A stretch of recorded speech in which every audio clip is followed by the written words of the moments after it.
السلام علیکم۔ Crime stories میں جو کہانی میں آپ کے لیے لے کر آئی ہوں، اس کا عنوان ہے جب پیار نے کروٹ بدلی۔ اس کے مصنف ہیں انسپکٹر احمد یار خان، اور یہ اس کا دوسرا اور آخری حصہ ہے۔ اگلے روز صبح کے 9 بجے کا وقت ہوگا کہ اس ڈرامے کے ایک اور منظر سے پردہ اٹھا۔ یہ اللہ کی خاص کرم نوازی تھی۔ میرے تھانے کے ساتھ والے دیہاتی علاقے کے تھانے سے ٹیلی فون آیا۔ ایک سکھ سب انسپکٹر جسونت سنگھ بول رہا تھا۔ اوئے ملکہ، تیرے پاس کسی عورت کی گمشدگی کی رپورٹ ہے؟ ہے یار ہے۔ نام بول، کیا ہے اس کا؟ اپنا نام شفیقہ بتاتی ہے۔ ہاں جسونتے، میں نے خوشی سے پھٹتے ہوئے کہا، وہ میری ہے۔ تیرے باپ کی ہے؟ جسونت سنگھ نے بڑی بے تکلفی سے کہا۔ وہ اپنے باپ کا نام اور خاوند کا نام کچھ اور بتاتی ہے، اور تو کہتا ہے یہ میری ہے۔ چل آجا، لے جا اسے۔ میں نے فون بند کیا اور اسی وقت ایس آئی سے کہا کہ وہ شفیقہ کو وہاں سے لانے کا فوری بندوبست کرے۔ وہ تھانہ تقریباً 15 میل دور تھا، دیہاتی علاقہ تھا، وہاں تک تانگا ہی جا سکتا تھا۔ ایس آئی اپنے ساتھ 2 کانسٹیبلوں کو لے کر روانہ ہو گیا۔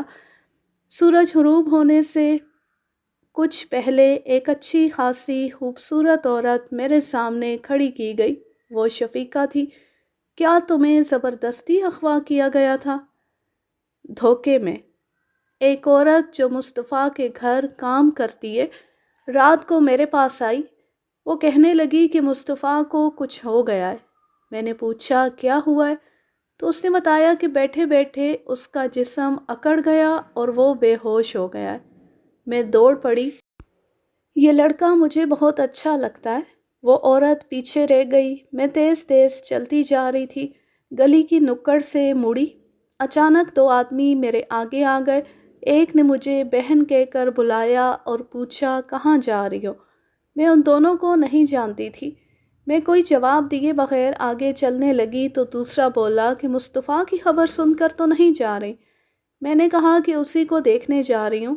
اس نے کہا کہ مصطفیٰ کی حالت تو بہت ہی خراب ہے، اسے ابھی ابھی چارپائی پر ڈال کر ہسپتال لے گئے ہیں اور ہم بھی ادھر ہی جا رہے ہیں۔ میں نے ان سے پوچھا کہ وہ کون ہیں؟ انہوں نے بتایا کہ ہم اس کے والد صاحب کے یار دوست ہیں۔ میں اس لڑکے کی خاطر ایسی پاگل ہوئی کہ مصطفیٰ کے گھر کی طرف جانے کی بجائے اسی گلی میں سیدھی آگے چلی گئی۔ وہاں سے سڑک پار کر کے ہسپتال پہنچنا تھا۔ وہ دونوں آدمی تیز تیز چلتے میرے آگے آگے کچھ دور چلے گئے۔ میں جب گلی سے نکل کر سڑک پر پہنچی تو وہاں ایک تانگا کھڑا تھا۔ وہ دونوں آدمی رک گئے۔ رات کا وقت تھا، سڑک سنسان تھی۔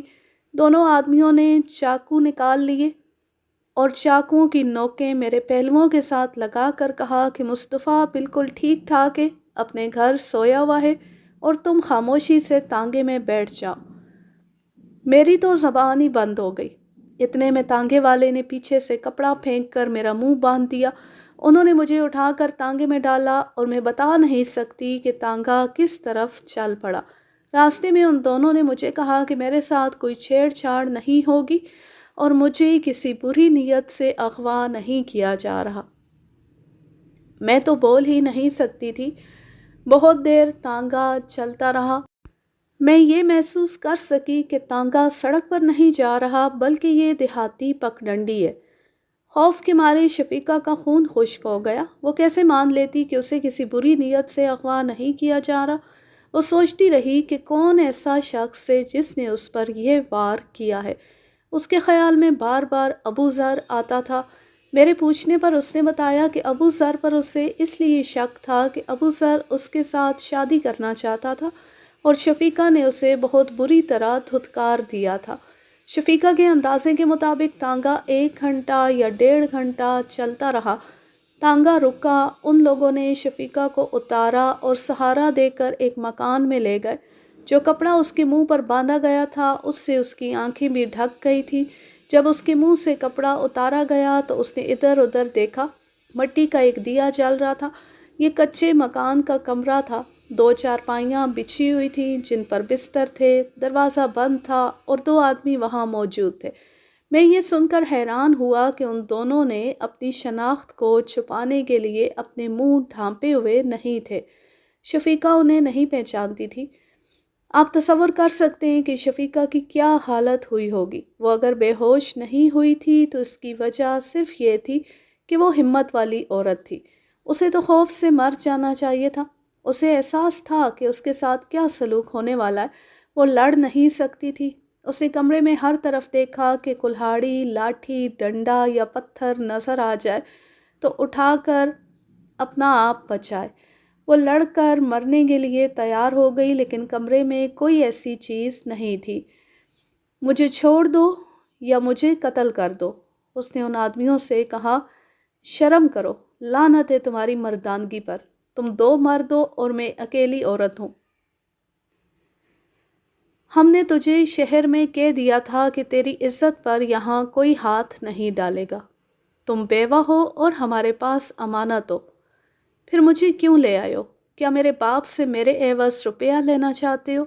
نہیں، صرف یہ کام کرو کہ مصطفیٰ کے ساتھ تعلق توڑ لو۔ وعدہ کرو کہ اس کے ساتھ تمہارا تعلق ختم ہو گیا ہے، پھر ہم تمہیں تمہاری آنکھیں باندھ کر تمہارے گاؤں کے باہر چھوڑ آئیں گے۔ تم اپنے گھر چلی جانا، اس کے بعد تم شہر نہیں جاؤ گی۔ اگر گئی اور مصطفیٰ سے ملی تو قتل ہو جاؤ گی۔ تم نے دیکھ لیا ہے ہم کیا کر سکتے ہیں۔ میں یہ سن کر حیران رہ گیا کہ شفیقہ پر اس شرط کا اثر بالکل الٹا ہوا۔ میں یہ بھول ہی گئی کہ میرا انجام کیا ہوگا۔ میں یہ سمجھی کہ مجھے ابو ذر نے اغوا کرایا ہے۔ میں اپنے گاؤں میں چلی جاؤں گی اور مصطفیٰ کے ساتھ ملاقاتیں ختم ہو جائیں گی، پھر ابو ذر میرے ماں باپ سے میرا رشتہ لے لے گا۔ مجھے اسی پر شک تھا۔ میں نے اس کی ایک بار بے عزتی کر دی تھی۔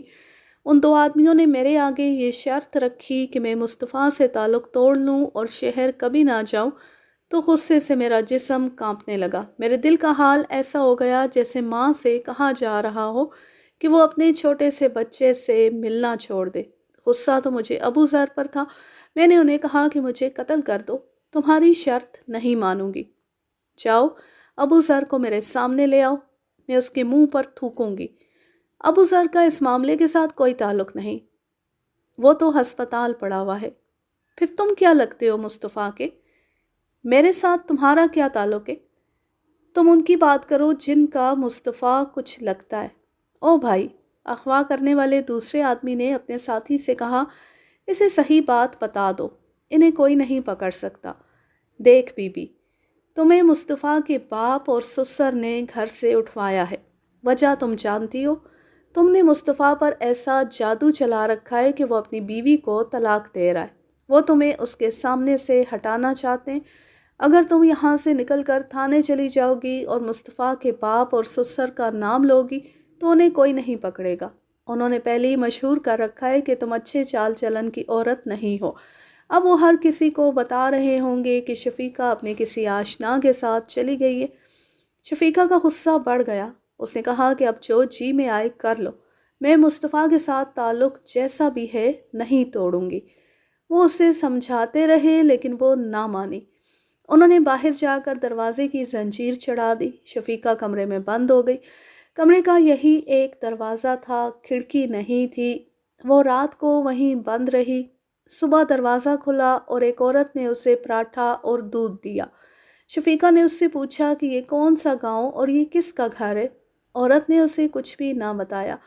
وہ اتنے دن اس کمرے میں بند رہی۔ ان 2 میں سے ایک آدمی 2-3 بار اس کے پاس آیا اور اسے سمجھاتا رہا کہ وہ مصطفیٰ کو دماغ سے نکال دے۔ شفیقہ نے مجھے بتایا کہ یہ آدمی اب کچھ گھبرایا ہوا لگتا تھا۔ شفیقہ کو سوائے قید کے اور کوئی پریشانی یا تکلیف نہ دی گئی۔ دروازہ باہر سے بند رہتا تھا۔ میں یہ بتا دینا ضروری سمجھتا ہوں کہ شفیقہ جھوٹ نہیں بول رہی تھی، وہ کردار کی بڑی پکی تھی۔ یہی وجہ تھی کہ وہ سچ بول رہی تھی، اور یہی وجہ تھی کہ اس نے اغوا کرنے والوں کی یہ شرط نہ مانی کہ وہ مصطفیٰ سے تعلق توڑ لے گی۔ یہاں میں مصطفیٰ کے باپ اور سسر کی حماقت کا ذکر کر دوں۔ یہ لوگ درمیانہ درجے کے لینڈ لارڈ تھے۔ یہ نسل پاکستان میں موجود ہے۔ یہ لوگ سمجھتے تھے کہ انہیں کوئی پکڑ ہی نہیں سکتا۔ مصطفیٰ نے انہیں اتنا زیادہ پریشان کر دیا تھا کہ وہ اتنا بڑا خطرہ مول لینے پر تیار ہو گئے کہ ایک عورت کو کرائے کے مجرموں سے اغوا کرا دیا۔ یہ انہوں نے اسی خوش فہمی میں خطرہ مول لیا تھا کہ وہ جو چاہیں کر سکتے، مگر ان میں اتنی عقل نہیں تھی کہ آگے کا بھی سوچ لیتے کہ شفیقہ کا کیا کریں گے۔ ان کا خیال تھا کہ ڈرا دھمکا کر اسے اس کے گاؤں چھوڑ آئیں گے۔ جس کا کردار اور ایمان پکا ہو اس کی مدد خدا کرتا ہے۔ ایک رات شفیقہ کے کمرے کا دروازہ باہر سے بند نہ ہوا۔ اسے قید میں رکھنے والوں کو شاید اس پر اعتبار آ گیا تھا کہ انہوں نے دروازے کے باہر والی زنجیر نہ چڑھائی یا زنجیر چڑھانا بھول گئے۔ آدھی رات سے کچھ پہلے کا وقت ہوگا۔ شفیقہ اٹھی اور آہستہ سے دروازے پر ہاتھ رکھا اور کواڑ کو کھینچا۔ کواڑ کھل گیا۔ اس نے دیکھا صحن میں 3 چارپائیاں بچھی ہوئی تھیں جن پر گھر والے سوئے ہوئے تھے۔ تینوں کے اوپر خیز تھے۔ شفیقہ نے دروازے میں کھڑے رہ کر صحن اور دیواروں کو دیکھا۔ پورے چاند کی چاندنی اسے بہت مدد دے رہی تھی۔ دیوار مکان کی طرح کچی تھی۔ ایک طرف دیوار کے ساتھ چبوترا سا تھا جس میں چھوٹا تنور لگا ہوا تھا۔ اس پر کھڑے ہو کر دیوار پھاندی جا سکتی تھی۔ شفیقہ دبے پاؤں باہر گئی اور تنور کے چبوترے پر چڑھ گئی۔ اس کا ہاتھ دیوار کے اوپر پہنچ گیا۔ وہ اوپر چڑھنے لگی تو پاؤں سے دیوار کی لپائی کا ایک ٹکڑا دیوار سے الگ ہو کر گر پڑا۔ اس کی آواز سے گھر والے جاگ اٹھے۔ ٹھہر اوئے! شفیقہ کو آواز سنائی دی۔ اس نے پیچھے نہ دیکھا۔ دیوار پر چڑھ کر فوراً باہر کو کود گئی۔ اس نے اوپر دیکھا، ایک آدمی اندر سے دیوار پر آ چکا تھا۔ شفیقہ نے شور مچانا شروع کر دیا اور ایک طرف دوڑ پڑی۔ اس نے چیخیں مارنی شروع کر دیں اور چلاتی جا رہی تھی، لوگوں باہر نکلو، مجھے یہ مار رہے ہیں، لوگوں باہر نکلو۔ گاؤں کے کئی آدمی جاگ کر نکل آئے۔ شفیقہ رک گئی۔ یہ مجھے اغوا کر کے لائے تھے۔ اس نے اس گھر کی طرف اشارہ کر کے کہا، میں بھاگ آئی ہوں، اب وہ میرے پیچھے آ رہے ہیں۔ نمبردار بھی آ گیا۔ لوگوں نے گالیاں بکنی شروع کر دی۔ وہ کہتے تھے کہ شریفوں کا گاؤں ہے، ان بدماشوں کے سر کھول دو۔ اغوا کرنے والے زیادہ اثر و رسوخ والے معلوم نہیں ہوتے تھے۔ اکثر پیشہ ور مجرم نمبردار کو خوش رکھتے تھے۔ ہو سکتا تھا کہ نمبردار ان مجرموں کا دوست ہوتا، لیکن شفیقہ لوگوں کے سامنے آ گئی تھی اور لوگ جان گئے تھے اور وہ شور مچا رہے تھے کہ ان بدماشوں کو پکڑو، اس لیے نمبردار مجبور ہو گیا۔ اس نے اس گھر میں جا کر دیکھا، وہ آدمی بھاگ گئے تھے۔ شفیقہ کو تھانے لے گئے جو وہاں سے 3-3.5 میل دور تھا۔ نمبردار نے تھانے دار کو ان آدمیوں کے نام بتائے جن کا وہ گھر تھا۔ اس طرح شفیقہ میرے پاس پہنچ گئی۔ سب انسپکٹر جسونت سنگھ نے مجھے کہا تھا کہ وہ ان آدمیوں کو پکڑ لے گا۔ شفیقہ کا بیان جاری تھا۔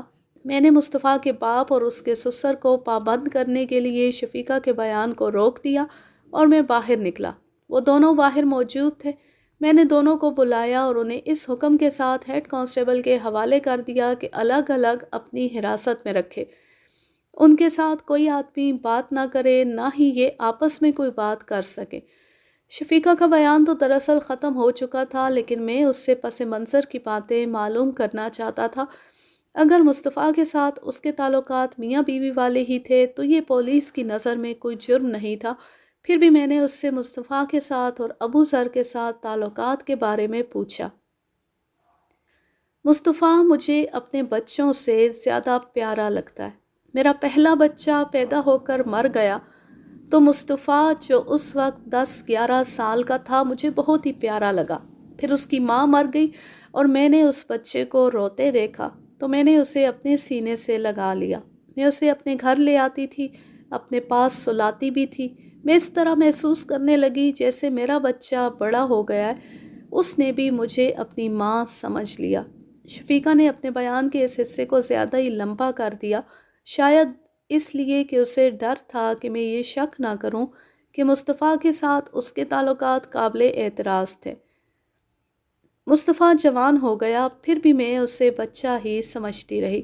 مجھے ایک اور صدمہ ہوا، ایک بچی پیدا ہوئی اور چند ماہ بعد وہ بھی مر گئی۔ مجھے وہم ہو گیا کہ میرے لیے بچوں کا پیار ہے ہی نہیں۔ میں نے اپنی ممتا مصطفیٰ کو دے دی۔ اس نے بھی جیسے محسوس ہی نہ کیا کہ اب وہ جوان ہو گیا ہے۔ ہمارے درمیان خدا کی ساتھ تھی۔ مجھے کبھی خیال نہ آیا کہ میں ایک جوان آدمی سے پیار محبت کر رہی ہوں۔ مجھے پورا یقین ہے کہ مصطفیٰ کو بھی کبھی ایسا خیال نہیں آیا تھا۔ اس کی شادی ہوئی تو مجھے اتنی ہی خوشی ہوئی جتنی اس کی ماں کو ہوتی۔ مجھے اس کی بھی خوشی ہے کہ اسے بڑی خوبصورت لڑکی ملی، لیکن یہ لڑکا کچھ دنوں بعد ہی اپنی بیوی سے تنگ آ گیا۔ پھر اسے اپنی بیوی کے خلاف باتیں کرنی شروع کر دی۔ میں نے خود دیکھا، اس کی بہنوں سے بھی پوچھا، مجھے اس لڑکی میں کوئی خرابی نظر نہ آئی۔ اسے معلوم نہیں کیا خرابیاں نظر آ رہی تھی کہ اس کے ساتھ اس نے بول چال ہی بند کر دی۔ پھر نوبت یہاں تک پہنچا دی کہ لڑکی اپنے گھر جا بیٹھی۔ شفیقہ، میں اگر کہوں کہ مجھے تمہاری ان باتوں پر شک ہے تو کیا کہو گی؟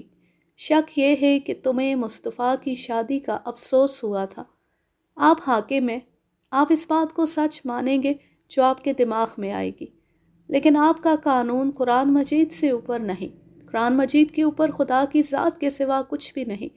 میرے سر پر قرآن مجید رکھ دے، پھر میں بات کروں گی۔ میں اس سے بڑا اور کیا ثبوت دے سکتی ہوں؟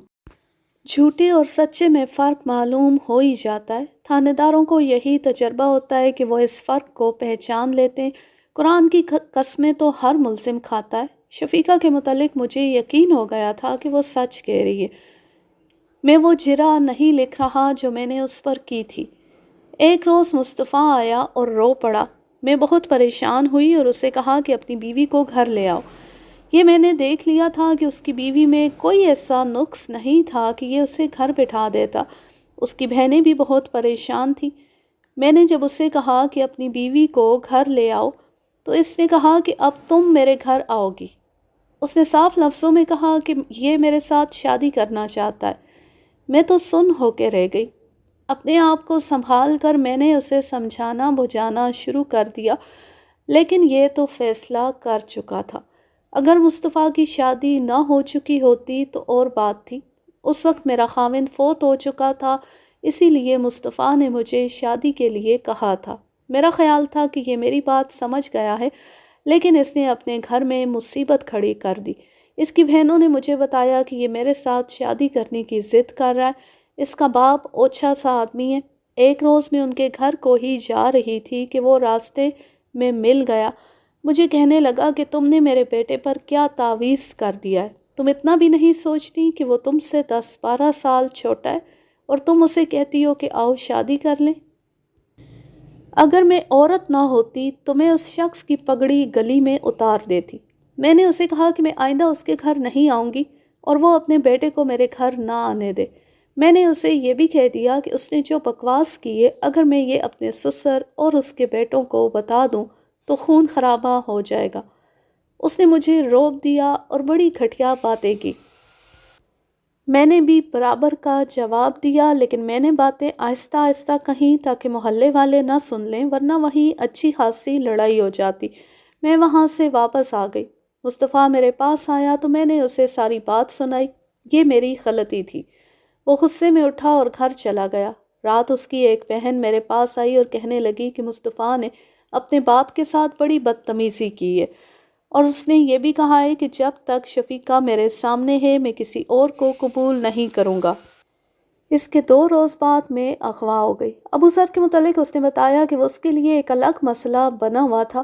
شفیقہ نے کہا کہ اس شخص کا تو وہ نام ہی نہیں لینا چاہتی، کہتی تھی کہ ڈھیٹ اور گھٹیا آدمی ہے۔ شفیقہ نے اسے ایسے طریقے سے دھتکارا تھا جو ایک غیرت مند آدمی کے لیے ناقابل برداشت تھا۔ ابو ذر نے اسے ایسی بات کہی تھی جو ایک قسم کی دھمکی تھی، اسی لیے شفیقہ کو یہ شک ہوا تھا کہ اسے ابو ذر نے اغوا کرایا ہے۔ اس نے مجھے بیان دیتے ہوئے کہا کہ مصطفیٰ کا باپ بھی اوچھا ہی ہے، لیکن یہ توقع نہیں تھی کہ وہ اتنا بڑا جرم کرنے پر بھی آ جائے گا۔ شفیقہ کو میں نے الگ کمرے میں بٹھا دیا اور مصطفیٰ کے باپ کو بلایا۔ میرا خیال تھا کہ میں تمہاری عزت کروں گا، لیکن اب میں تمہیں آپ بھی نہیں کہنا چاہتا۔ تم تو بہت بڑے مجرم ہو۔ اگر اپنی عزت بچانا چاہتے ہو تو فوراً ان 2 آدمیوں کے نام بتا دو جن سے تم نے شفیقہ کو اغوا کرایا تھا۔ اگر میں کہوں کہ یہ الزام غلط ہے تو آپ کیا ثبوت پیش کریں گے؟ میں تمہیں باہر برآمدے میں کھڑا کر کے کانسٹیبلوں سے جوتے پڑواؤں گا، پھر ثبوت خود ہی پیش ہو جائے گا۔ تمہارے پاس مربے ہیں، روپیہ پیسہ بھی ہوگا، لیکن قانون میرے پاس ہے جو تمہارے اس ترے سے نہیں ڈرتا۔ میں جو کہہ رہا ہوں وہ کرو۔ میری زبان پر ایک خاص قسم کی گالی آئی تھی جو میں اس قسم کے خود ساختہ معززین کو دیا کرتا تھا، لیکن ٹیلی فون کی گھنٹی بجی۔ اللہ نے میری ہمیشہ مدد کی ہے۔ اس کیس میں تو ایسے پتہ چلتا تھا جیسے اللہ میرے ساتھ ساتھ چل رہا ہو۔ میں نے ٹیلی فون اٹھایا۔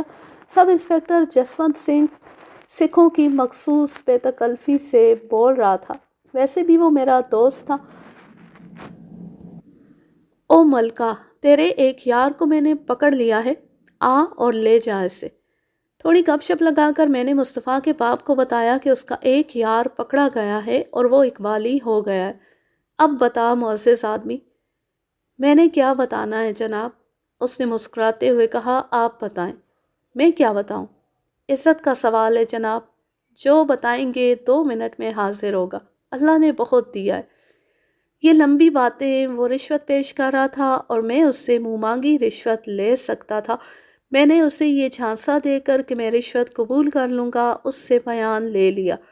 بیان دیتے دیتے اس کے آنسو نکل آئے۔ کہنے لگا کہ اس کے بیٹے نے اسے ذلیل اور رسوا کر دیا ہے۔ مصطفیٰ کے سسر نے بھی بیان دے دیا۔ اس نے اپنی بیٹی کی خاطر مصطفیٰ کے باپ سے مل کر یہ طے کیا تھا کہ شفیقہ کو ہی اٹھوا دیا جائے۔ میں نے دونوں سے پوچھا کہ اغوا کے بعد ان کا کیا ارادہ تھا۔ مصطفیٰ کے باپ نے تو کوئی اوچھا جواب نہیں دیا تھا۔ اس کے سسر نے کہا کہ وہ شفیقہ کو مروا ہی دینا چاہتا تھا۔ اس کے بعد کہانی کا جو حصہ ہے وہ پولیس کی کارروائی کی روح ہے۔ کرائے کا ایک ملزم پکڑا گیا تھا، اس نے دوسرے کو بھی پکڑوا دیا۔ تانگے کا انتظام ان دونوں آدمیوں نے کیا تھا۔ وہ قصبے میں تانگا چلاتا تھا، رہنے والا ایک اور گاؤں کا تھا، اسے بھی پکڑ لیا گیا۔ یہ تینوں کرائے کے ملزم تھے۔ مصطفیٰ کے باپ اور سسر کے خلاف یہ ثابت کرنا کہ واردات انہوں نے کرائی ہے آسان نہیں تھا، لیکن مجھے یہ یقین ہو گیا تھا کہ واردات انہوں نے ہی کرائی ہے اور وہ اقبالی بھی ہو چکے تھے۔ میں نے ان کے خلاف دوسری شہادت بھی تیار کر لی تھی۔ یہ مقدمہ تو تیار ہو گیا، لیکن ابو ذر پر مجھے بہت غصہ تھا۔ اس کا کردار آپ کو سنا چکا ہوں۔ میں نے اسے کہا کہ اس پر جنہوں نے حملہ کیا تھا وہ میری حراست میں ہیں۔ اگر تم چاہتے ہو کہ انہیں سزا ہو تو ایک بات سوچ لو، عدالت میں تمہیں بہت ذلیل ہونا پڑے گا۔ تمہارے مظاہرے بھی پیش ہوں گے جو یہ بیان دیں گے کہ تم نے ان کی عورت کی عزت پر ہاتھ ڈالا تھا، اس عورت نے تمہیں دھتکارا، پھر تم نے نمبردار کو ساتھ ملا کر اس کو پھنسانے کے لیے یہ کارروائی کی کہ انہیں ڈرا دھمکا کر ان سے زیادہ رقم وصول کر لی۔ یہ بھی سوچ لو کہ موقع کا کوئی گواہ نہیں جس سے میں یہ ثابت کر سکوں کہ تم پر حملہ انہی لڑکوں نے کیا ہے۔ اگر انہوں نے اپنی صفائی میں شفیقہ کو عدالت میں پیش کر دیا تو تمہاری رہی سہی عزت بھی خاک میں مل جائے گی۔ اس شہر کا کوئی ایک بھی آدمی تمہارے حق میں بات کرنے والا نہیں۔ میں دراصل اس کیس کو تھانے میں ہی ختم کر دینا چاہتا تھا، اس لیے میں اس کے پاؤں تلے سے زمین کھینچ رہا تھا۔ وہ ہل گیا اور راضی نامے پر آمادہ ہو گیا۔ کاغذی کارروائی کے بعد یہ کیس ختم ہو گیا۔ شفیقہ کے اغوا کا کیس ہنگامہ خیز تھا۔ یہ شہر کے معززین کا اور ایک شریف عورت کا کیس تھا جو 25 میل دور شہر میں مجسٹریٹ کی عدالت میں چل رہا تھا۔ ہر پیشی پر قصبے کے کئی لوگ مقدمہ سننے کے لیے چلے جاتے تھے۔ آخر تمام ملزموں کو ایک ہی جیسی سزا ملی۔ 5 ملزم تھے، مصطفیٰ کا باپ، سسر، اغوا کرنے والے 2 آدمی اور 5واں تانگے والا جس نے شفیقہ کے منہ پر کپڑا پھینکا تھا۔ 5 کو 2-2 سال سزائے قید دی گئی۔ مصطفیٰ کے باپ اور سسر کو قید کے علاوہ 2-2 ہزار روپیہ جرمانے کی سزا بھی دی گئی۔ عدم ادائیگی جرمانہ 6 ماہ قید سنائی گئی۔ دونوں نے جرمانے کی رقم جمع کرا دی۔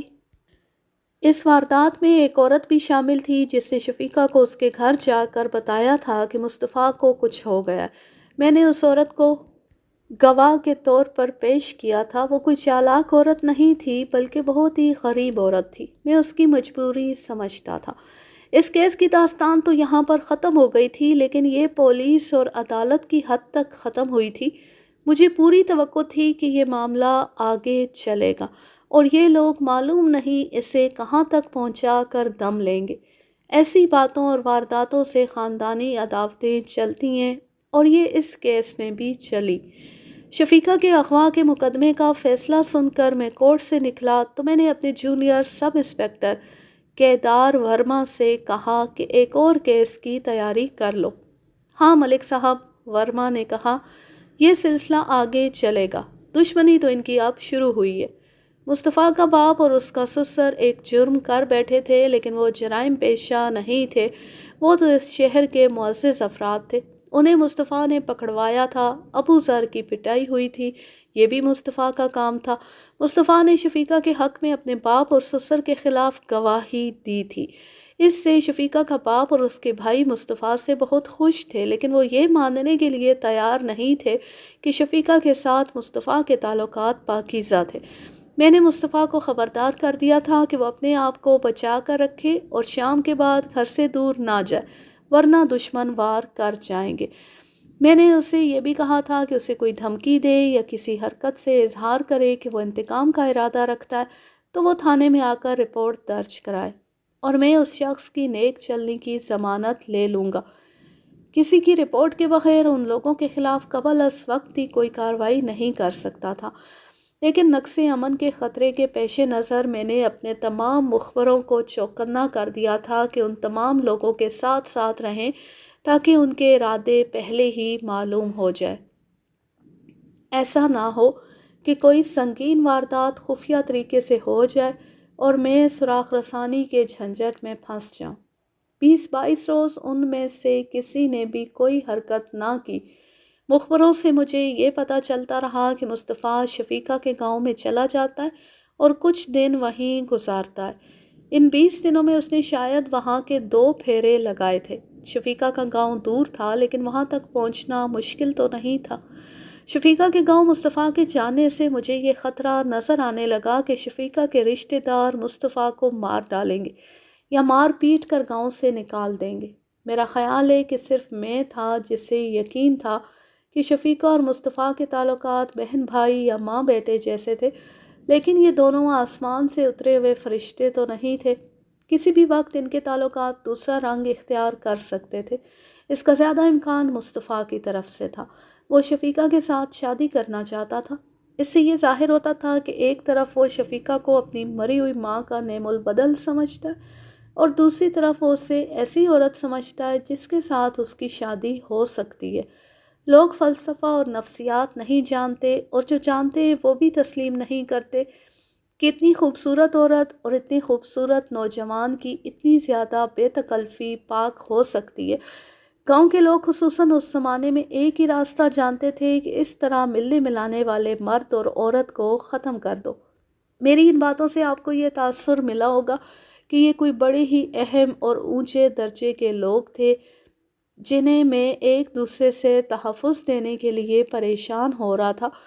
یہ سب عام قسم کے شہری تھے جنہیں آپس کے خون خرابے سے بچانا میرا فرض تھا، اور اس میں میرا فائدہ بھی تھا۔ اگر ان کے درمیان کوئی واردات ہو جاتی تو ملزموں کو پکڑنے کی مصیبت میرے سر آتی تھی۔ میں اپنے سر سے یہ مصیبت ٹالنے کی کوشش کر رہا تھا۔ ایک روز مصیبت آ ہی گئی۔ مصطفیٰ کا چچا تھانے میں آیا اور اس نے کہا کہ مصطفیٰ لاپتہ ہو گیا ہے۔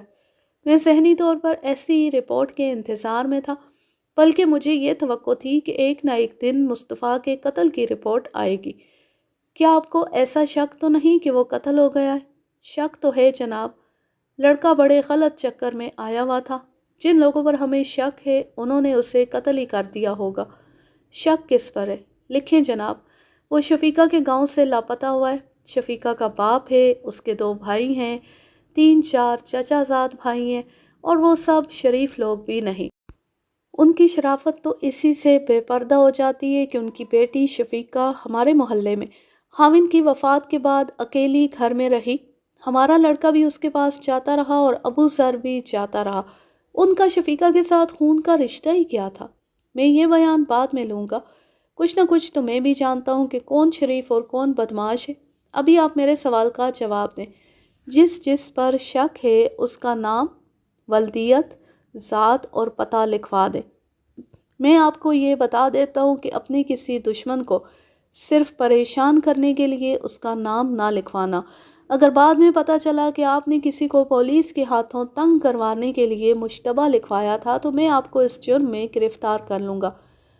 جناب، گستاخی معاف۔ سیانے کہتے ہیں جس کے گھر چوری ہوتی ہے اس کی نظر میں سب چور ہوتے ہیں۔ مجھے یہ غم ہے کہ لڑکے کا باپ اندر بند ہے، لڑکا اکیلا ہے، گھر میں اس کی صرف 2 بہنیں، میں ہی ہوں جو اس کے سر پر ہاتھ رکھتا ہوں۔ ہماری کسی کے ساتھ ایسی دشمنی نہیں کہ میں انہیں جھوٹ بول کر تنگ کرواؤں گا۔ آپ کو خود معلوم ہے کہ مصطفیٰ اور شفیقہ کا آپس میں ایسا تعلق ہے جو کوئی بھی برداشت نہیں کر سکتا۔ لڑکا شفیقہ کے گاؤں چلا جاتا تھا، وہ اب 4-5 دنوں سے وہیں تھا۔ آپ کو کیسے یقین ہے کہ وہ وہیں تھا؟ اب میں آپ کی ہر بات کا ثبوت مانگوں گا۔ یہ نہ سمجھیں کہ آپ نے ایک بات کہہ دی اور میں نے مان لی۔ میں جناب کو پوری بات سنا دیتا ہوں۔ جب سے شفیقہ یہاں سے اپنے گاؤں گئی ہے، مصطفیٰ وہاں جاتا رہا ہے، کبھی 2 دن کبھی 4 دن وہاں گزار آتا ہے۔ 2 بار اس طرح ہوا کہ اس کی دونوں بہنیں شفیقہ کے گاؤں گئیں اور مصطفیٰ کی منت کی کہ وہ گھر چلے۔ مصطفیٰ آ تو جاتا تھا لیکن یہ بھی کہتا تھا کہ وہ اپنے گھر نہیں رہے گا، باقی عمر شفیقہ کے گھر گزارے گا۔ اگر وہاں بھی کسی نے نہ رہنے دیا تو پھر سوچے گا کدھر جائے، تو ہو سکتا ہے وہ خود ہی کہیں چلا گیا۔ آپ کو یہ شک کیسے ہوا ہے کہ اسے لاپتہ کر دیا گیا ہے؟ کیا آپ یہ رپورٹ لکھوانا چاہتے ہیں کہ وہ لاپتہ ہو گیا ہے یا یہ کہ اسے لاپتہ کر دیا گیا ہے؟ لاپتہ کر دیا گیا ہے۔ مجھے تو یہی شک ہے، اور شک یہ بھی ہے کہ اسے قتل کر دیا گیا ہے۔ وہ 6-7 دنوں سے شفیقہ کے گاؤں گیا ہوا تھا۔ اس کی دونوں بہنیں جس طرح پہلے اس کے پیچھے جاتی تھیں اب بھی گئیں کہ اپنے بھائی کو واپس لے آئیں۔ شفیقہ کے گھر گئیں تو اس نے بتایا کہ وہ اس کے ہاں آیا تھا، اور اگلے روز شفیقہ کو یہ بتا کر کہ وہ اپنے گھر جا رہا ہے چلا گیا تھا۔ آپ بھی غور فرمائیں جناب کہ اسے شفیقہ کے گھر سے نکلے 5-6 دن گزر گئے ہیں، وہ گیا کہاں؟ ہمارا شک غلط نہیں ہو سکتا کہ شفیقہ کے باپ اور بھائیوں وغیرہ نے اسے شفیقہ کے پاس جانے سے روکا ہوگا۔ لڑکا جرأت والا اور غصے والا ہے، وہ آگے سے بول پڑا ہوگا اور ان لوگوں نے اسے راستے میں ادھر ادھر کر دیا جب وہ وہاں سے اپنے شہر کی طرف آ رہا تھا۔ میں آپ کو یاد دلا دوں کہ شفیقہ کا گاؤں دور تھا، ریل گاڑی سے بھی اور لاری سے بھی جایا جا سکتا تھا، لیکن ایک کچی پگڈنڈی بھی شہر کو آتی تھی جس پر یکے اور تانگے چلتے تھے۔ عام طور پر لوگ اس پگڈنڈی سے آتے تھے۔ یہ پگڈنڈی شہر سے کچھ دور ایک اور طرف مڑ جاتی تھی، وہاں سے بعض لوگ پیدل شہر تک آ جاتے تھے یا شہر کی طرف آنے والے تانگوں پر آ جاتے تھے۔ آپ یہ سمجھ لیں کہ شفیقہ کے گاؤں سے شہر کی طرف آنے میں ایسے امکانات موجود تھے کہ کسی کو ادھر ادھر کیا جا سکتا تھا۔ مصطفیٰ کے چچا نے شفیقہ کے باپ اور دونوں بھائیوں کو مشتبہ لکھوایا، اور اس کے ساتھ ہی اس نے ابو ذر پر بھی شک کیا۔ میرا اپنا شک بھی ابو ذر پر تھا، اور یہ شک تو میرے ذہن میں بالکل واضح تھا کہ مصطفیٰ قتل ہو چکا ہے۔ میں نے جن افراد کو تھانے بلانا تھا ان میں شفیقہ سر فہرست تھی۔ میں نے اسی وقت جن افراد کو تھانے بلانے کا حکم دیا ان میں ایک تو شفیقہ تھی، اس کا باپ اور 2 بھائی تھے، اور ایک ابو ذر تھا۔ انتقام تو ابو ذر نے بھی لینا تھا۔ مجھے وہ وقت اچھی طرح یاد ہے جب میں نے شفیقہ کو اپنے دفتر میں اپنے سامنے بٹھایا تو اس کی آنکھوں میں آنسو تھے۔ شفیقہ، یہ آنسو کس لیے ہیں؟ اپنے خاوند کے لیے یا مصطفیٰ کے لیے؟ دونوں کے لیے۔ خاوند تو مر گیا ہے، اس لیے صبر اور شکر کر کے دل کو دھوکہ دے لیا ہے، لیکن مصطفیٰ نے تو میری زندگی کو کانٹوں سے بھر دیا ہے۔ شفیقہ، تم نے پہلے بھی مجھے بیان دیا تھا، یاد کرو کتنی گھنٹے ہم یہاں آپس میں باتیں کرتے رہے تھے۔ کیا تم نے کسی بھی وقت محسوس کیا تھا کہ میں تھانے دار ہوں؟ میں نے بڑے بھائیوں کی طرح تمہارا بیان لیا تھا۔ اس کے بعد ہم مقدمے کے دوران عدالت میں بھی اکٹھے ہوتے رہے۔ میں نے تمہاری عزت بچائے رکھنے کے لیے اپنی نوکری کو خطرے میں ڈال دیا تھا۔ مجھے سب یاد ہے بھائی جی، اس نے آہ بھر کر کہا۔ آپ کی مہربانیوں اور محبت کو میں ساری عمر یاد رکھوں گی۔ میں نے تمہیں یہ باتیں ایک خاص مقصد کے لیے یاد دلائی ہیں۔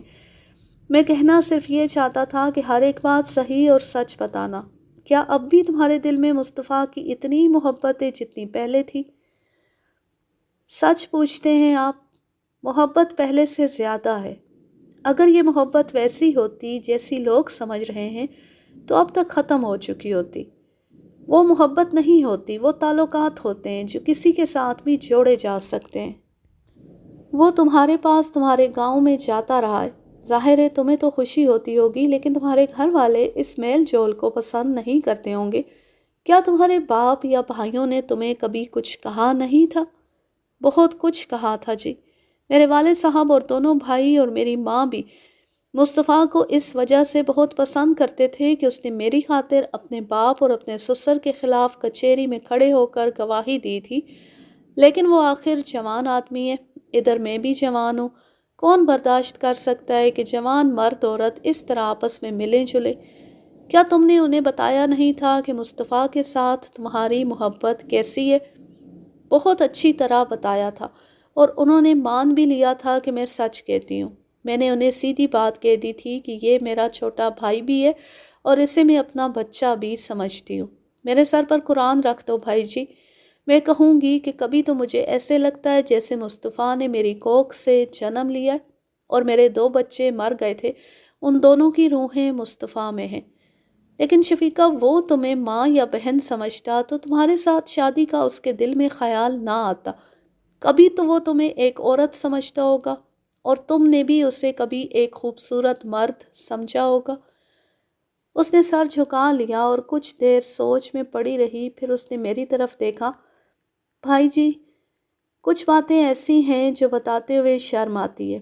ہم نے بے شرموں والی کبھی کوئی حرکت تو نہیں کی، لیکن آپ کچھ اور شک کر سکتے ہیں۔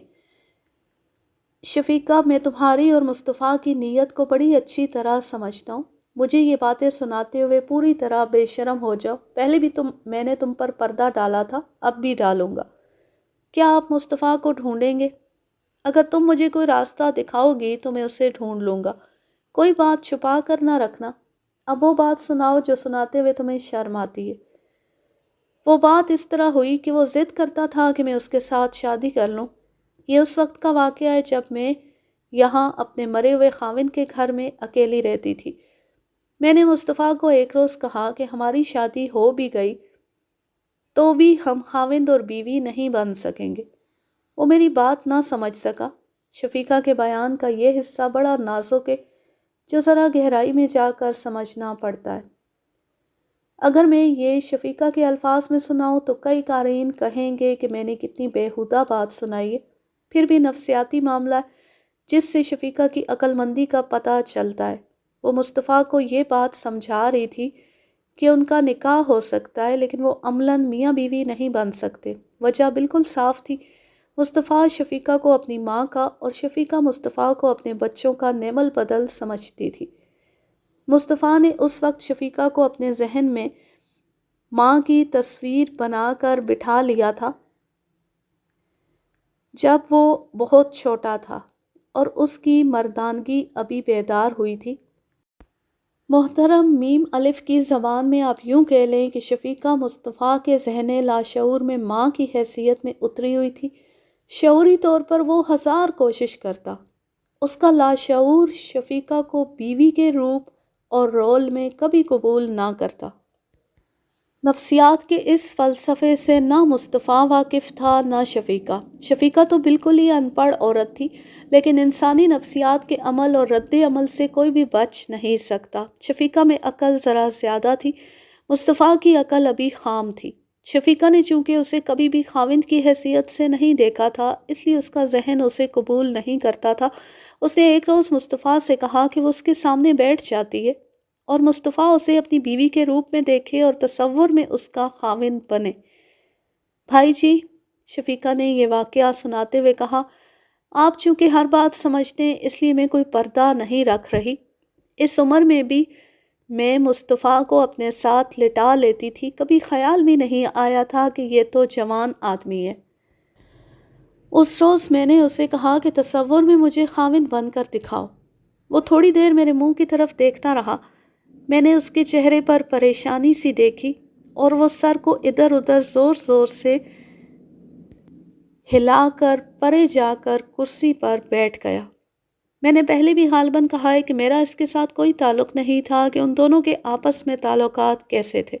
میں صرف اپنی دلچسپی کی خاطر اور انسانی فطرت کو سمجھنے کے لیے اس سے باریک باریک باتیں بھی پوچھ رہا تھا۔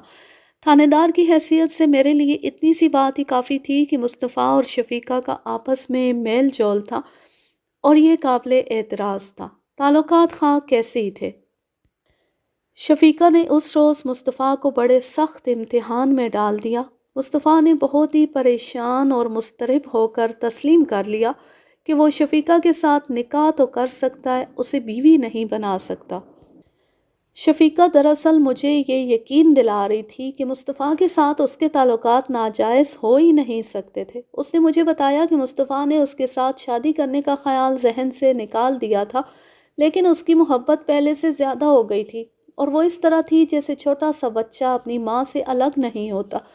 جب تک شفیقہ اپنے خاوند کی وفات کے بعد اس گھر میں اکیلی رہتی رہی، اس وقت تک تو مصطفیٰ بے تکلفی سے اس کے پاس بیٹھتا تھا، لیکن گاؤں میں مصطفیٰ ایسی بے تکلفی کی امید نہیں رکھ سکتا تھا کہ شفیقہ اس کے ساتھ لگ کر بیٹھ جائے اور اس کے ساتھ ماں بچے کی طرح کھیلے۔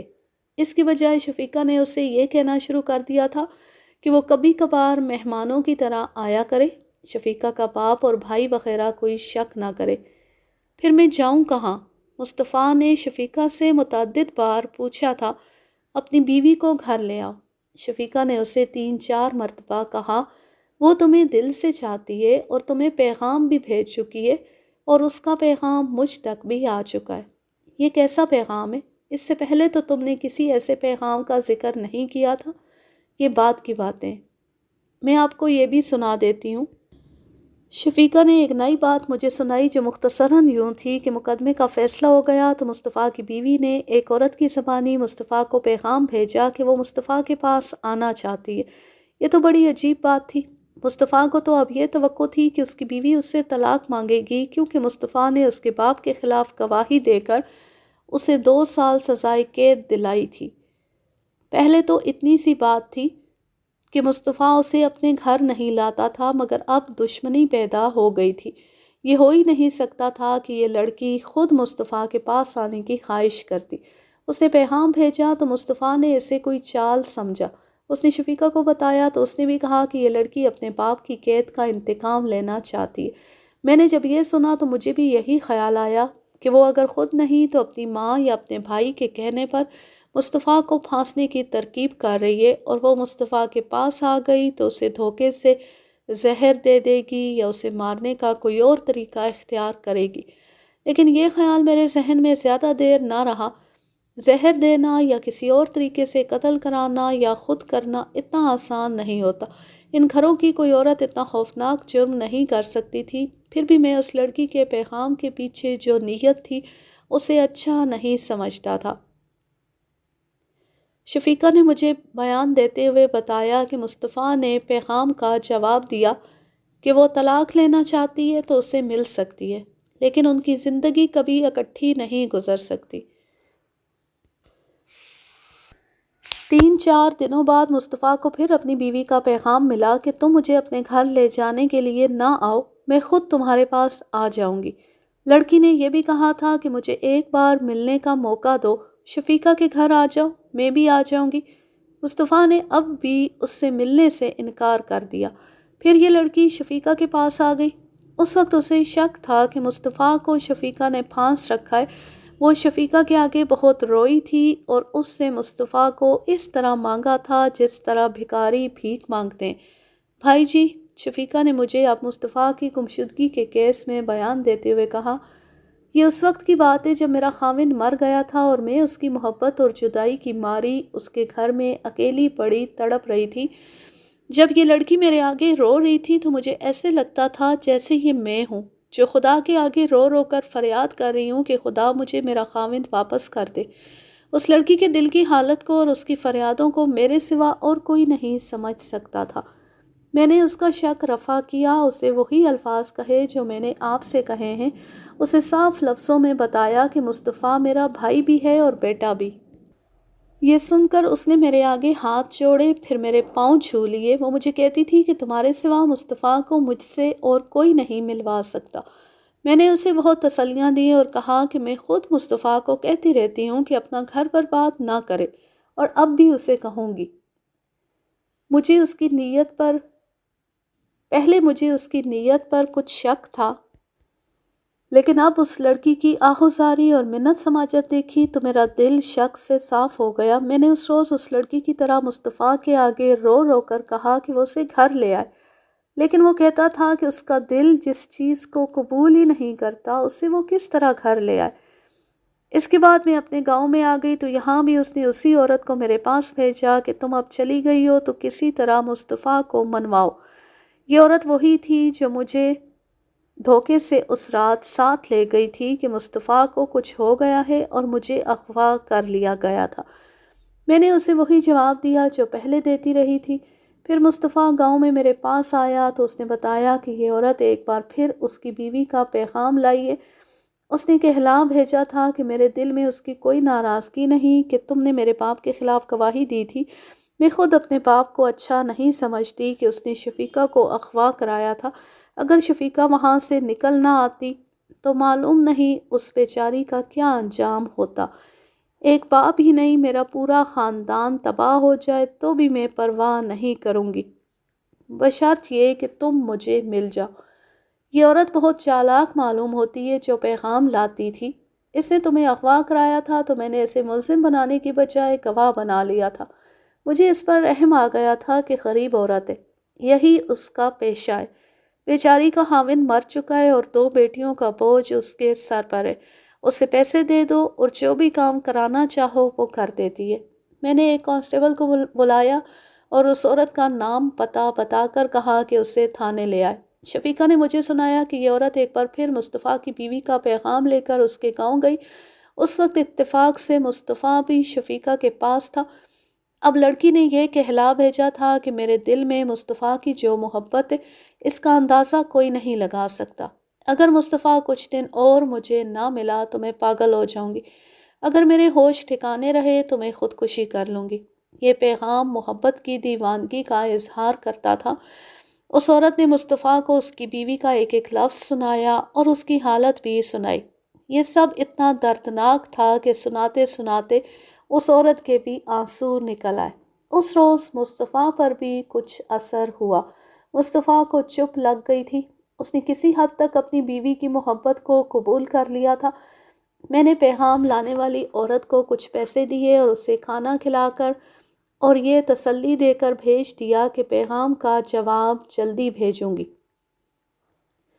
اس عورت کے جانے کے بعد میں نے مصطفیٰ سے کہا کہ اتنی زیادہ محبت کرنے والی بیوی تو کوئی ہی ہو سکتی ہے۔ بھائی جی، اگر آپ اس لڑکی کو دیکھیں تو حیران رہ جائیں کہ کوئی عورت اتنی بھی خوبصورت ہو سکتی ہے، پھر اس کی عادتیں بھی بہت اچھی ہیں۔ میں نے اس روز مصطفیٰ کو تیار کر لیا کہ وہ اسے اپنے گھر لے آئے۔ میں آپ کو مصطفیٰ کی بیوی کے پیغام پورے نہیں سنا رہا۔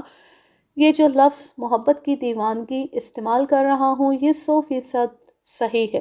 اگر آپ یہ پورے پیغام سنیں تو آپ کہیں گے کہ یہ لڑکی مایوس ہو کر واقعی خودکشی کر لیتی۔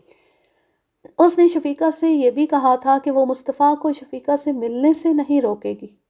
دیکھو مصطفیٰ، اپنی زندگی تباہ نہ کرو، تمہاری عمر ہی کیا ہے؟ میں اور تم میاں بیوی نہیں بن سکتے، تمہارا میرے گاؤں میں آنا بھی بند ہو جائے گا۔ مجھے میری ماں بھی کہہ چکی ہے کہ ایک جوان آدمی کا اتنی دور سے آ کر اس گھر میں رہنا ٹھیک نہیں۔ گاؤں میں ہمارے خلاف الٹی سیدھی باتیں شروع ہو گئی ہیں۔ میرے دونوں بھائیوں نے مجھے ابھی اشاروں میں کہا ہے کہ مصطفیٰ کا بار بار یہاں آنا اچھا نہیں لگتا۔ میری یہ بات سن کر مصطفیٰ کا چہرہ مرجھا گیا اور اس کی آنکھیں سرخ ہو گئیں۔ اس نے مجھے پہلی بار یہ بتایا کہ وہ اپنے گھر میں بھی نہیں رہ سکتا۔ اس کی بہنیں تو بڑے پیار سے اس کے پیچھے میرے گاؤں تک پہنچ جاتی تھیں، لیکن گھر میں یہی بہنیں اس کے ساتھ سیدھے منہ بات بھی نہیں کرتی تھیں اور اسے تانے دیتی تھیں کہ اس نے ایک عورت کے پیچھے اپنے باپ کو 2 سال جیل دلا دیے۔ مصطفیٰ کی چچی بھی اسے ایسے ہی تانے دیتی تھی۔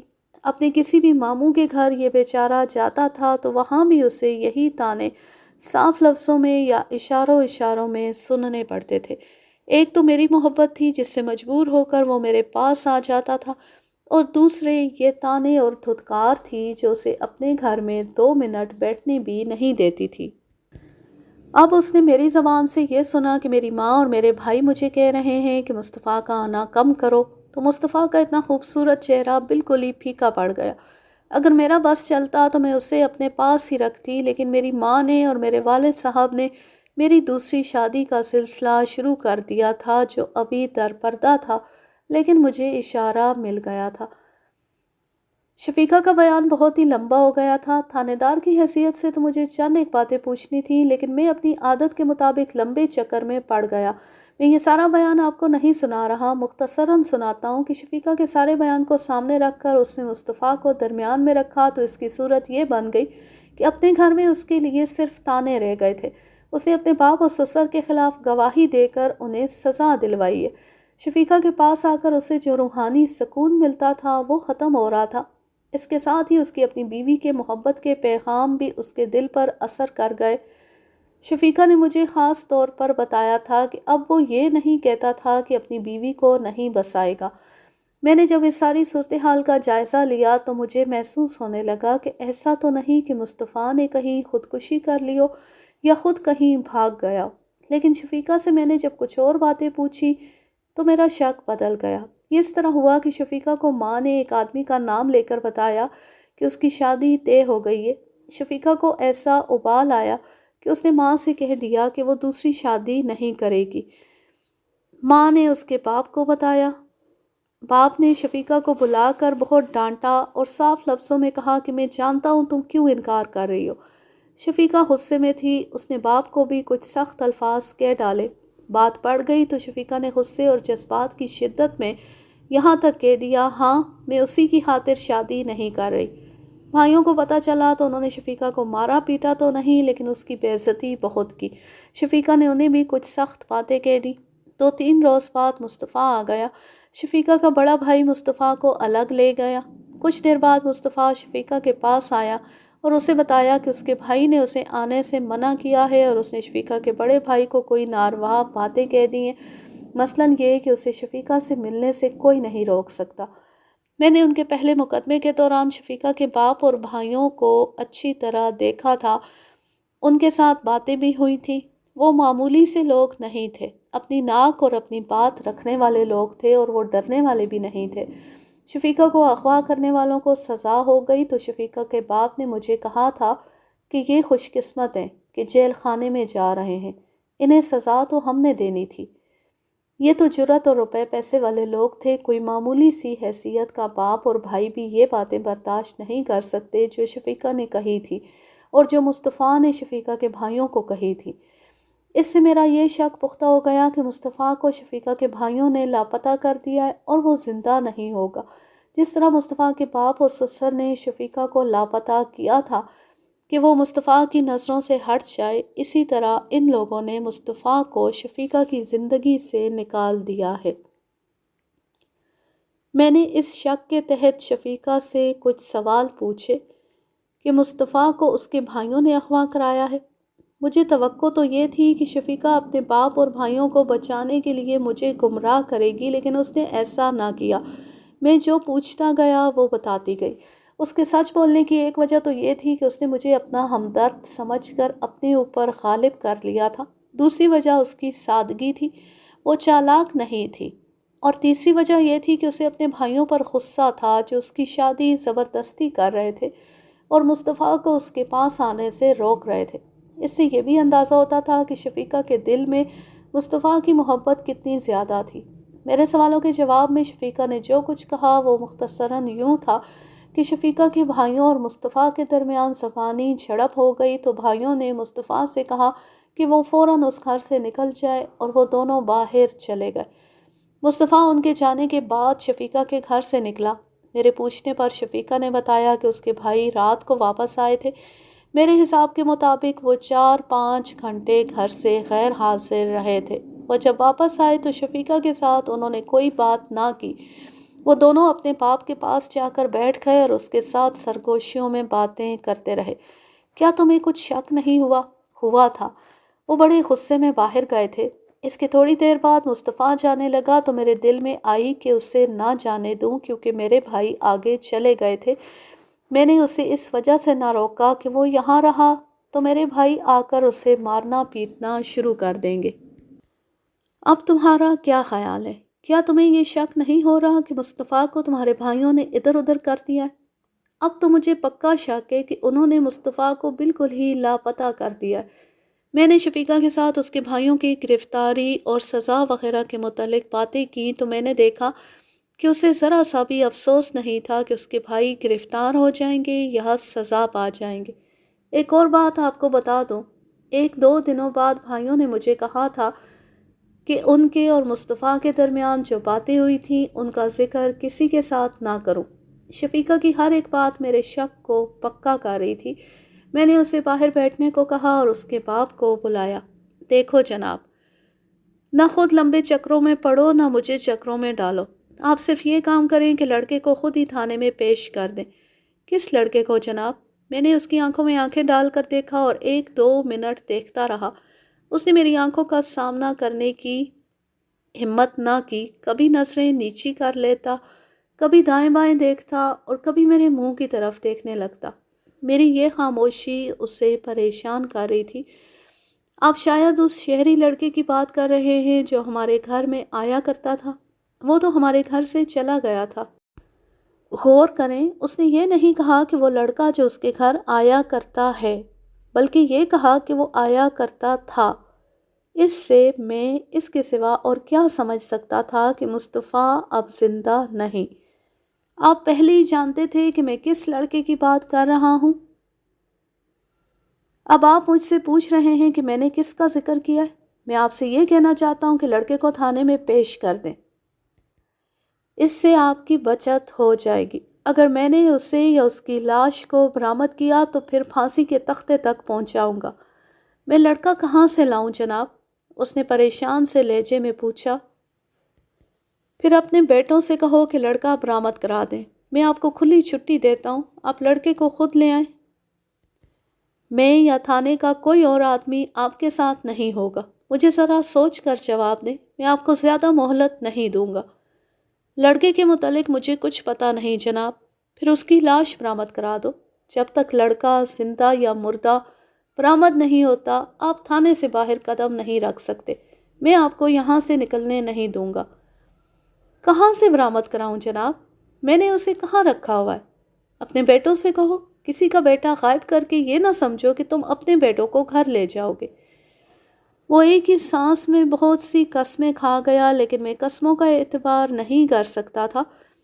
اسے ڈرا دھمکا کر بھیجا اور اس کے بڑے بیٹے کو بلایا۔ اس سے بھی میں نے یہی کہا جو اس کے باپ سے کہا تھا۔ وہ بھی اپنے باپ سے زیادہ شدت سے انکار کرتا رہا۔ میرے پاس جو واقعاتی شہادت تھی وہ میں نے اس کے آگے رکھی، لیکن وہ نہیں مان رہا تھا۔ اس پر میں نے بے شمار سوال تیروں کی طرح پھینکے، لیکن وہ میرے جال میں آتا نظر نہ آیا۔ اسے بھی باہر بھیج کر اس کے چھوٹے بھائی کو بلایا۔ تمہارے باپ اور بڑے بھائی نے بیان دے دیے، اب تم بھی بیان دے دو۔ کیسا بیان؟ یہ بیان کہ مصطفیٰ کو تم لوگوں نے کس طرح غائب کیا ہے۔ تمہارے باپ اور بھائی نے سب کچھ بتا دیا ہے۔ میں پوری کوشش کروں گا کہ تم سب کو بچا لوں، لیکن تمہارا بیان بڑا ضروری ہے۔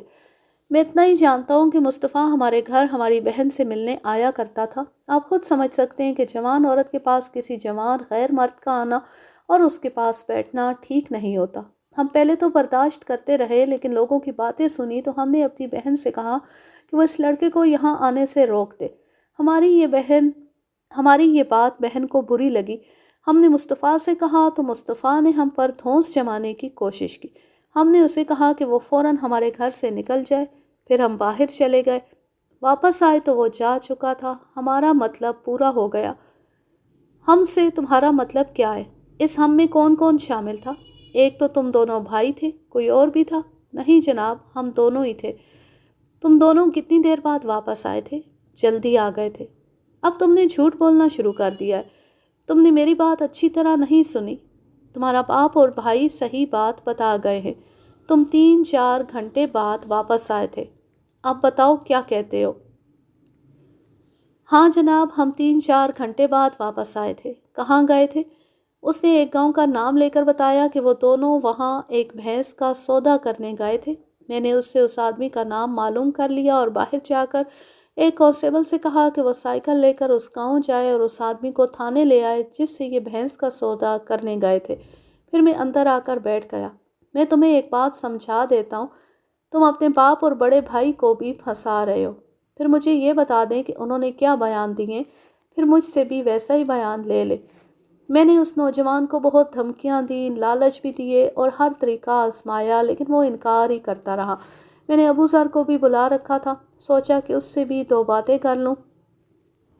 میرے ذہن میں ایک اور بات آ گئی جو میں نے شفیقہ کے چھوٹے بھائی سے پوچھی۔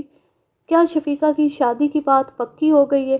بالکل پکی جناب، اب صرف دن مقرر کرنا ہے۔ کیا اس آدمی کو جس کے ساتھ تم شفیقہ کی شادی کر رہے ہو یہ معلوم ہے کہ شفیقہ کا تعلق مصطفیٰ کے ساتھ ہے؟ ہاں جناب، اسے معلوم ہے۔ کیا اس نے اعتراض نہیں کیا تھا کہ شفیقہ کے پاس کوئی آدمی آتا ہے؟ کیا تھا۔ وہ کہتا تھا کہ میں یہ رشتہ اس شرط پر قبول کروں گا کہ اس لڑکے کا گھر میں آنا جانا بند کرو۔ پھر ہم نے مصطفیٰ سے کہا تھا کہ وہ یہاں نہ آیا کرے۔ رات خاصی گزر گئی تھی۔ میں نے ان سب لوگوں کے لیے معمولی سے کھانے کا انتظام کر دیا اور انہیں رات تھانے کے احاطے میں ہی گزارنے کا حکم جاری کر کے میں اپنے گھر چلا گیا۔ صبح کے 3-3:15 بج رہے تھے جب میں واپس تھانے میں آیا۔ مجھے یقین سا ہونے لگا تھا کہ مصطفیٰ قتل ہو چکا ہے۔ اسے لاپتہ ہوئے 7-8 دن گزر گئے تھے۔ اگر ان لوگوں نے اسے ڈرانا ہوتا تو 1-2 دن کہیں بند کر کے اسے مار پیٹ کر کے چھوڑ دیتے۔ اتنے دن قید میں رکھنے کا کوئی مقصد نہیں تھا، لیکن ابو ذر کو بھی نظر انداز نہیں کیا جا سکتا تھا۔ وہ تھانے میں آیا بیٹھا تھا، بلکہ اس نے رات تھانے میں ہی گزاری تھی۔ میں نے اسے اپنے دفتر میں بٹھایا اور اچھی طرح سمجھایا کہ وہ خود مصطفیٰ کا اتا پتہ بتا دے تو میں معاملہ یہیں ختم کر دوں گا، لیکن وہ صاف انکار کر گیا۔ میں نے اس سے اپنے مخصوص انداز میں پوچھ گچھ شروع کی تو وہ رونے پر آ گیا۔ میں نے اور دباؤ ڈالا، سوالوں پر سوال کیے تو اس کی زبان ہکلانے لگی۔ میں کس مصیبت میں پھنس گیا ہوں؟ پہلے مصطفیٰ اپنے 2 دوستوں کے ساتھ مجھے بے ہوش کر کے پھینک گیا۔ ہونا تو یہ چاہیے تھا کہ آپ اس کے خلاف کارروائی کرتے، آپ نے الٹا مجھے ہی مشتبہ بنا دیا۔ میں کہتا ہوں تم نے انتقام لیا ہے۔ نہیں جناب، اگر میں انتقام لینا چاہتا تو 1-2 مہینے پہلے لے لیتا۔ سورج نکلنے تک میں نے ابو ذر کو بہت چکر دیے، اس کی حالت خراب ہو گئی، اس کے آنسو نکل آئے۔ میں نے اسے باہر بٹھا دیا اور سوچنے لگا کہ میرا اگلا قدم کیا ہو۔ اتنے میں شفیقہ کا باپ اندر آ گیا اور کہنے لگا کہ وہ ذرا بات کرنا چاہتا ہے۔ جناب، آپ نے ہمیں کس مصیبت میں ڈال دیا ہے؟ ذرا خود ہی سوچیں کہ اس لڑکے کو ہم کیوں غائب کرتے؟ اس بیچارے نے ہمارا کیا بگاڑا تھا؟ کیا اس کے ساتھ آپ کی بیٹی کے تعلقات جائز تھے؟ بالکل جائز تھے جناب، مجھے پورا یقین ہے کہ ان کے تعلقات بہن بھائی والے تھے۔ یہ تو لوگوں کا منہ بند کرنے کے لیے ہم نے اسے اپنے گھر آنے سے منع کیا تھا۔ آپ کو معلوم ہے کہ آپ کے بیٹوں کے ساتھ مصطفیٰ کی تلخ کلامی ہوئی تھی اور آپ کے بیٹوں نے انتقام لیا ہے۔ آپ باہر بیٹھے سوچ لیں، پھر میرے پاس آئیں۔ میں آپ کو 1 منٹ کی کارگزاری نہیں سنا سکتا، موٹی موٹی باتیں سناتا ہوں۔ ابو ذر کو میں نے اپنے چکر میں لیا ہوا تھا، لیکن وہ رو پڑا تھا۔ اسے میں نے مزید رات دھمکا کر باہر بٹھا دیا۔ مخبروں کی رپورٹیں بھی ملنے لگیں۔ کام کی ایک بات معلوم ہوئی، ابو ذر شہر سے 4-5 دن غیر حاضر رہا تھا۔ میں نے غور کیا تو ابو ذر کے خلاف میرا شک کچھ پختہ ہو گیا۔ میں نے اسے بلایا، ان دنوں تم کہیں باہر تو نہیں گئے؟ نہیں جناب، میں نے کہاں جانا تھا؟ تمہاری بیوی کو تھانے بلا کر پوچھوں؟ وہ سوچ میں پڑ گیا۔ اس میں سوچنے والی کیا بات ہے؟ تم کہیں باہر گئے ہو یا نہیں گئے ہو، صاف بتاؤ۔ اس نے بڑے شہر کا نام لے کر کہا کہ وہ 1-2 دنوں کے لیے وہاں گیا تھا۔ میں نے اسے پوچھا کہ وہ کیوں گیا تھا اور کس کے پاس ٹھہرا تھا۔ ساتھ ہی یہ بھی کہا کہ وہ جس جگہ کا اور جس آدمی کا نام لے گا اس کی تصدیق کرائی جائے گی کہ وہ اس جگہ اس آدمی کے پاس واقعی گیا تھا۔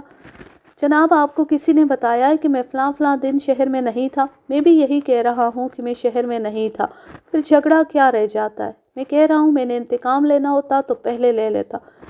کیا تمہیں معلوم ہے کہ مصطفیٰ شفیقہ سے ملنے اس کے گاؤں جایا کرتا تھا؟ معلوم ہے جناب، سارے محلے کو معلوم ہے۔ اس لڑکے نے اپنے خاندان کو بدنام کر کے رکھ دیا، لیکن وہ اب کہاں چلا گیا ہے؟ کہیں وہ ادھر ہی تو نہیں چلا گیا تھا؟ مجھے معلوم نہیں جناب، مجھے کیسے پتہ چل سکتا ہے کہ وہ کہاں ہے اور کہاں چلا گیا ہے؟ خدا کی قسم میں نے اسے ذہن سے اتار دیا ہے۔ اچھا اب یہ بتاؤ تم کہاں گئے تھے؟ میں آپ کو تمام سوال و جواب نہیں سناؤں گا۔ میں نے اسے کہہ دیا تھا کہ وہ جس جگہ کا بھی نام لے گا میں وہاں سے معلوم کراؤں گا۔ وہ نہیں بتا رہا تھا اور کہہ رہا تھا کہ یہ اس کا ذاتی معاملہ ہے۔ پہلے تو وہ رو پڑا تھا، لیکن اب وہ ڈھیٹ اور دلیر ہو گیا۔ اس نے صاف کہہ دیا کہ وہ نہیں بتائے گا کہ وہ کہاں گیا تھا۔ یہ تو میں نے پہلے ہی دیکھ لیا تھا کہ یہ شخص عقل ذرا کم ہی رکھتا ہے۔ اس نے گھبراہٹ میں ایسی باتیں کہہ دی جن سے اس کے خلاف شک مزید پختہ ہو گیا۔ اسے غالباً کسی نے یہ بتا دیا تھا کہ تھانے میں دل کو مضبوط رکھا جائے تو عدالت میں کسی کا کچھ نہیں بگڑتا۔ میں نے اس کے ساتھ دوسرا طریقہ اختیار کیا، اسے ایک کانسٹیبل کے حوالے کر کے اشارہ کر دیا۔ وہ عورت آئی ہوئی تھی جس نے شفیقہ کو اغوا کرایا تھا اور اب مصطفیٰ کی بیوی کے پیغام مصطفیٰ اور شفیقہ کو پہنچاتی رہی تھی۔ مجھے ایک شک یہ تھا کہ مصطفیٰ کی بیوی کے بھائیوں نے ہی انتقام نہ لیا ہو۔ اس عورت کو بلا کر پوچھا، اس نے کچھ بھی نہ چھپایا۔ وہ عقل والی اور باریک بات بھی سمجھنے والی تھی۔ لڑکی تو اس لڑکے کے پیچھے پاگل ہوئی جا رہی ہے۔ اسے اپنے باپ پر غصہ ہے کہ اس نے شفیقہ کو اغوا کرایا تھا۔ اس نے مجھے کہا ہے کہ کسی عامل سے اسے تعویذ لا دوں یا کالا جادو کرا دوں کہ مصطفیٰ اسے مل جائے۔ اس کے بھائی کیا کہتے ہیں؟ مصطفیٰ کو گالیاں دیتے ہوں گے؟ نہیں، وہ مصطفیٰ کو برا بھلا ضرور کہتے ہیں، لیکن جب اپنی بہن کو دیکھتے ہیں کہ وہ طلاق نہیں لینا چاہتی اور مصطفیٰ کے پاس جانا چاہتی ہے تو وہ چپ ہو جاتے ہیں۔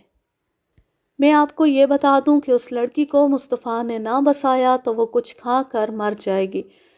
اس سے بھی کریت کر بہت کچھ پوچھا، لیکن جذباتی باتوں کے سوا کچھ اور حاصل نہ ہوا۔ اسے میں نے سختی سے کہا کہ وہ یہ پیشہ چھوڑ دے ورنہ کسی اور کے جرم میں پکڑی جائے گی۔ میں نے پہلے اس کی غربت اور مجبوری کو دیکھ کر بچا لیا تھا، حالانکہ وہ شفیقہ کے اغوا کی واردات میں شامل تھی۔ میرے ہمدردانہ رویے اور سلوک سے وہ اتنی متاثر ہوئی کہ اس کے آنسو نکل آئے اور اس کے دل میں رکی ہوئی ایک اور بات بھی نکل آئی۔ اپنی 2 بیٹیوں کے لیے یہ کام کر رہی ہوں، کہتی ہوں انہیں عزت سے ڈولی میں بٹھا دوں۔ ایک بات دل میں رہ گئی تھی، مصطفیٰ اور گل یعنی مصطفیٰ کی بیوی کی ایک ملاقات بھی ہو چکی ہے۔ کب ہوئی؟ یہی کوئی 7-8 دن گزرے ہوں گے۔ ملاقات میں نے کرائی تھی۔ شام کے بعد لڑکیاں محلے کے ساتھ میدان اور اس کے ساتھ جو کھیت ہیں ادھر نکل جاتی اور گپے مارتی اور پھر گھروں کو چلی جاتی۔ گل نے مجھے کہا تھا کہ کسی بہانے مصطفیٰ کو رات کو ادھر لے آؤں۔ میں نے مصطفیٰ کو بڑی مشکل سے راضی کیا اور اسے کہا کہ وہ اس کی بیوی ہے، ایک بار اس سے مل لے اور اس کی زبانی اس کے دل کا حال سن لے۔ یہ میری استادی تھی کہ اسے رات کو وہاں پہنچا دیا۔ گل کے ساتھ اس کی 2 سہیلیاں تھیں، انہیں معلوم تھا کہ مصطفیٰ آ رہا ہے۔ یہ کوئی ناجائز ملاقات تو نہیں تھی۔ دوسرے دن میں گل کے پاس گئی تو اس نے بتایا کہ مصطفیٰ رات کو وہاں چلا گیا تھا۔ گل سہیلیوں سے ہٹ کر اس کے پاس گئی۔ اس نے مجھے ساری باتیں تو نہیں سنائی، وہ خوش تھی، کہتی تھی کہ مصطفیٰ میری باتیں سن کر رو پڑا تھا اور کہتا تھا کچھ سمجھ نہیں آتی، کہاں جاؤں اور کیا کروں۔ اپنی چچی، بہنوں اور قریبی رشتہ داروں کے طعنوں سے وہ تنگ آیا ہوا تھا۔ میں نے گل سے پوچھا کہ شفیقہ کے متعلق بات نہیں ہوئی؟ اس نے بتایا کہ بات ہوئی تھی۔ مصطفیٰ کہتا تھا کہ شفیقہ کے ساتھ میری محبت میاں بیوی والی نہیں۔ اس نے یہ بھی کہا تھا کہ اس کے دل میں ایسی محبت پیدا ہو گئی تھی لیکن اس نے دل سے نکال دی تھی۔ گل نے مجھے بتایا کہ مصطفیٰ سیدھے راستے پر آ جائے گا۔ اس کے بعد مصطفیٰ کہیں نظر نہیں آیا۔ گل کو پتہ چلا ہے کہ مصطفیٰ لاپتہ ہے تو وہ رو رو کر برا حال کر رہی ہے۔ آہستہ آہستہ مجھے غصہ آنے لگا۔ میں غصے کو اپنے قابو میں رکھا کرتا تھا لیکن مجھے اپنے آپ پر غصہ آ گیا۔ میں نے اس واردات کے جذباتی پہلو کو سامنے رکھ لیا تھا۔ میں اس وقت جوان تھا۔ مجھے ایسے محسوس ہونے لگا جیسے اس کیس کی رومانی باتیں سن کر چسکا لگا رہا ہوں۔ مجھے واقعاتی شہادت کی طرف توجہ دینی چاہیے تھی۔ میں نے اس عورت کو جانے کی اجازت دے دی اور غصے کی حالت میں ارادہ کیا کہ جس پر شبہ ہے اسے الٹا لٹکا دوں گا۔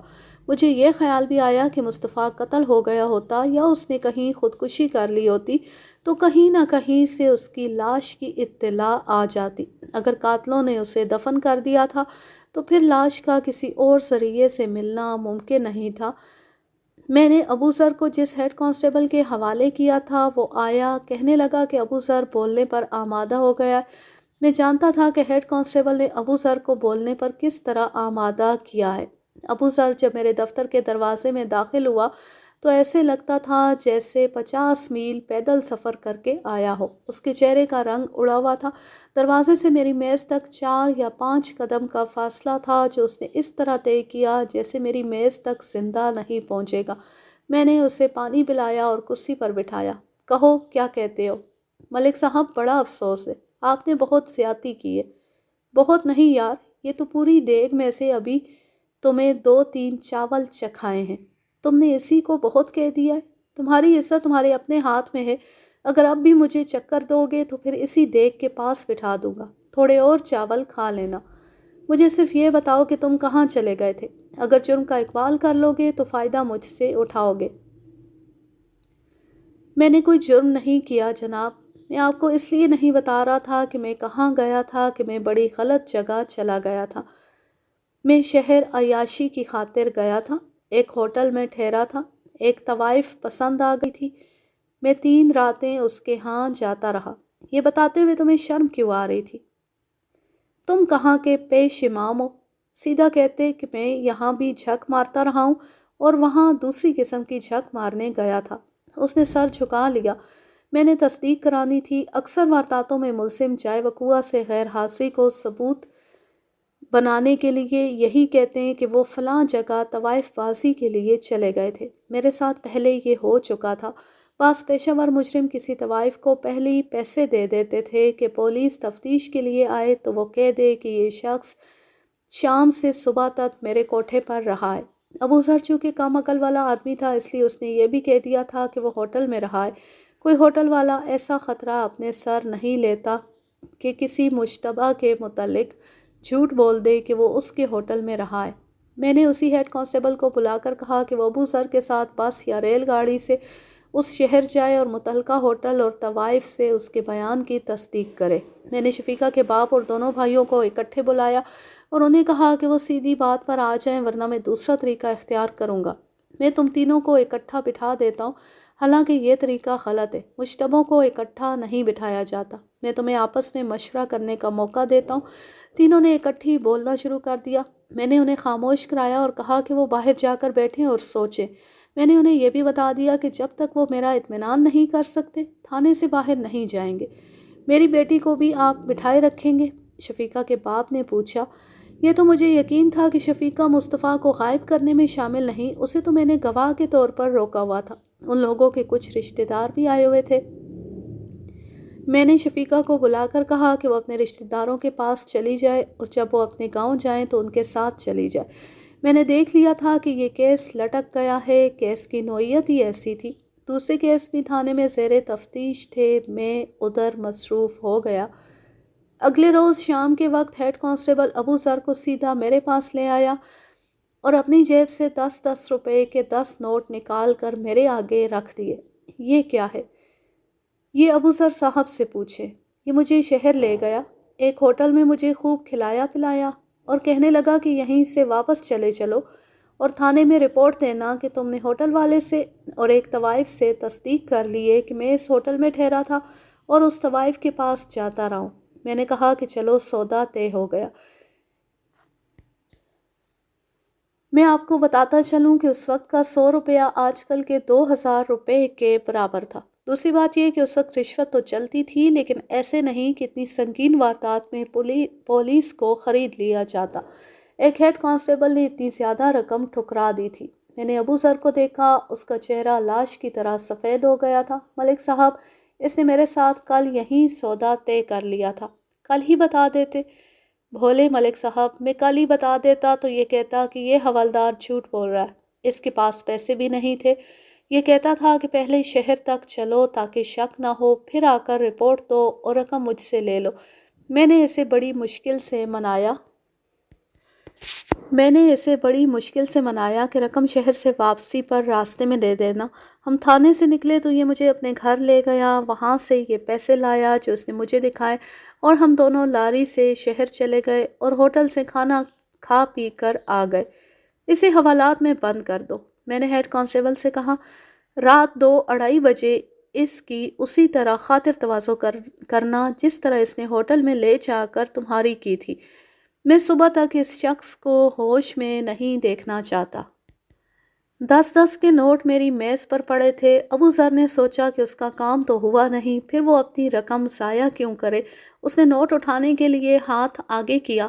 میری چھڑی میز پر رکھی تھی، میں نے چھڑی اٹھا کر زور سے اس کے ہاتھ پر ماری۔ اس نے ہاتھ پیچھے کر لیا۔ میں نے ہیڈ کانسٹیبل سے کہا کہ یہ رقم اٹھا کر اپنی جیب میں ڈال لے۔ ہیڈ کانسٹیبل نے بڑی پھرتی سے نوٹ سمیٹے اور اپنی جیب میں ڈال لیے، اور میرے کہنے پر اس نے ابو ذر کو حوالات میں لے جانے کے لیے بازو سے پکڑا۔ ابو ذر وہیں جم کر کھڑا ہو گیا اور منتیں کرنے لگا کہ اسے حوالات میں بند نہ کیا جائے۔ میں اٹھا اور اس کے قریب جا کر اس کے منہ پر بڑی زور سے تھپڑ مارا۔ وہ دیوار کے ساتھ جا لگا، سیدھا ہوا تو الٹا ہاتھ میں نے اس کے منہ پر مارا، پھر اسے گریبان سے پکڑ کر بینچ پر پھینکا۔ سچ بولو، کھال اتار لوں گا ورنہ۔ بتاتا ہوں، اس نے سسکتے ہوئے کہا۔ آپ اپنی کرسی پر بیٹھ جائیں۔ وہ مجھے اس لیے بٹھانا چاہتا تھا کہ میں اسے مزید تھپڑ نہ ماروں۔ مجھے اب یہ توقع تھی کہ یہ بتائے گا کہ مصطفیٰ کو اس نے کس طرح اغوا کیا اور قتل کر کے اسے کہاں پھینکا، لیکن اس نے ایک اور ہی کہانی سنا دی اور ایک اور گاؤں کا نام لے کر کہا کہ وہ وہاں گیا تھا۔